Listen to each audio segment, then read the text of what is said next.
नमस्कार. आजच्या व्हिडिओमध्ये आपण बघणार आहोत चालू घडामोडी वन लाईनर स्वरूपामध्ये. तर पहिला प्रश्न आहे, पंतप्रधान नरेंद्र मोदी यांनी अलीकडेच किती अमृत भारत रेल्वे स्थानकांचे उद्घाटन केले आहे? त्याचं उत्तर आहे 103. पुढील प्रश्न आहे, कोणत्या देशाच्या राष्ट्रपतींनी गोल्डन डोम क्षेपणास्त्र संरक्षण ढाल तयार करण्याची घोषणा केली आहे? त्याचं उत्तर आहे अमेरिका. पुढचा प्रश्न आहे, 24वी इंडियन ओशन ड्रीम असोसिएशन बैठक कुठे पार पडली? त्याचं उत्तर आहे श्रीलंका.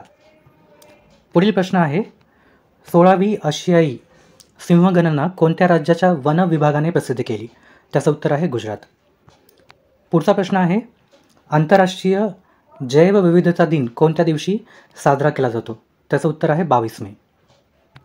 पुढील प्रश्न आहे, 2025चा ISSF ज्युनियर विश्वचषक कोणत्या देशात आयोजित करण्यात आला होता, ज्यामध्ये भारतीय खेळाडू कनकने भारतासाठी पहिले सुवर्णपदक जिंकले होते? त्याचं उत्तर आहे जर्मनी.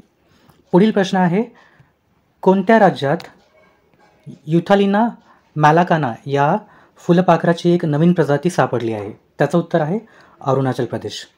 पुढील प्रश्न आहे, प्लास्टिक प्रदूषणाविरुद्ध एक राष्ट्र एक अभियान प्लास्टिक प्रदूषण संपवा ही देशव्यापी जनआंदोलन मोहीम कोणी सुरू केली? याचं उत्तर आहे भूपेंद्र यादव. पुढील प्रश्न आहे, जागतिक आरोग्य संघटनेचे म्हणजे वर्ल्ड हेल्थ असेंब्लीचे 78वे अधिवेशन कोठे आयोजित करण्यात आले होते? त्याचं उत्तर आहे जिनिव्हा. पुढील प्रश्न आहे, भारतातील पहिले AI आधारित नॉन इन्व्हेजिव्ह रक्त चाचणी उपकरण कोणत्या शहरात लॉन्च करण्यात आले आहे? त्याचं उत्तर आहे हैदराबाद.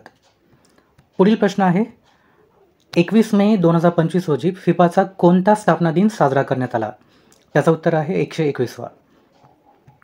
पुढचा प्रश्न आहे, राजा राम मोहन रॉय यांची कोणती जयंती 22 मे रोजी साजरी करण्यात आली?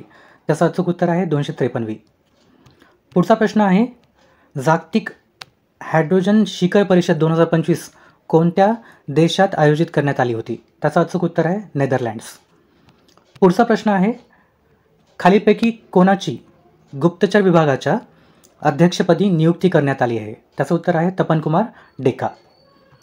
आणि शेवटचा प्रश्न आजचा तो म्हणजे, भारतातील पहिली विस्टाडोम जंगल सफारी ट्रेन कोणत्या राज्यात सुरू झाली आहे? त्याचं अचूक उत्तर आहे उत्तर प्रदेश.